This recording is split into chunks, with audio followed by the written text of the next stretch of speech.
So come with me down this little rabbit hole that I went down yesterday.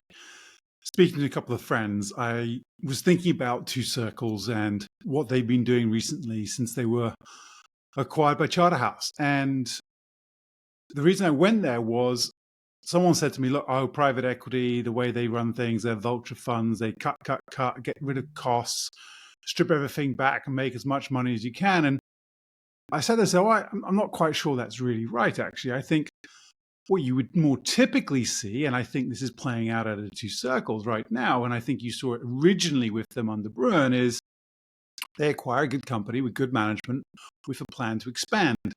How do we grow? How do we get bigger? And so I think for me, what you've seen is a typical PE playbook.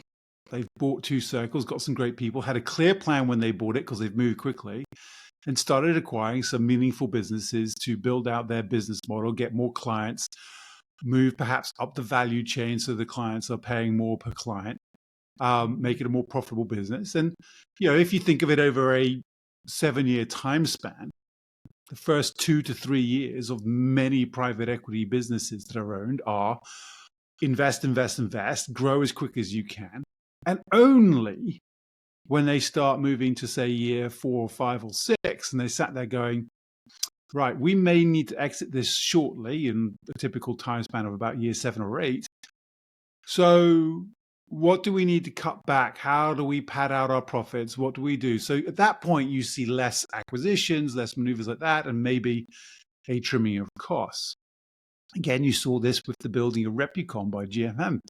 They went out and they acquired agencies around the world, built it up, did a fabulous job, and ended up selling a trade sale to Nielsen. So this is not a playbook that we shouldn't be expecting.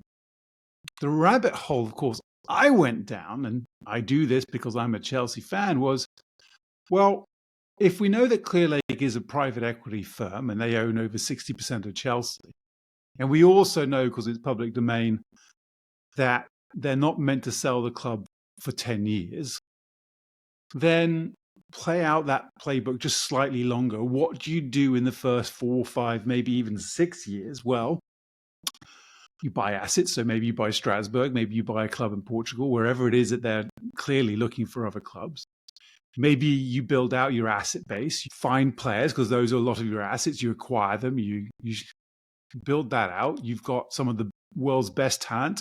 You can argue in a separate conversation whether it's a balanced squad, but they've certainly got amazing talent. You can also argue they've overpaid or underpaid in certain places. But if you look at it again and go, okay, so now they have an asset base of players and they've got more coming in, and maybe you keep doing that for another couple of years. You may have made some losses, and okay, you've got to balance PSR and financial fair play, but there's some very smart accountants, I'm sure, trying to figure that one out. Now think about those assets on your books so that years 7, 8, 9, 10, when you then are starting to prepare it for a sale, and they are a private equity firm, at some point they will be required to sell it to return capital to their investors. Maybe, just maybe, it all just starts to add up and make sense in your head. The last piece, of course, being the stadium, which, again, on a 10-year time horizon, the sooner they get it done, the better. But, maybe if you're showing that those numbers are hitting the bottom line in years 7, 8, 9, that's all looking good. I think I can go down a different tangent on what's going on with the very significant debt pile and the PIK notes that are sat there at the top co. But to me, suddenly, when I was looking at Two Circles and the history of private equity, just generally speaking, but also in sports, as a fan of Chelsea, suddenly some of the logical pieces just fell into place. So tell me, what do you think? Do you think I'm crazy? Do you think I'm mad? Or may I actually have hit on something reasonable?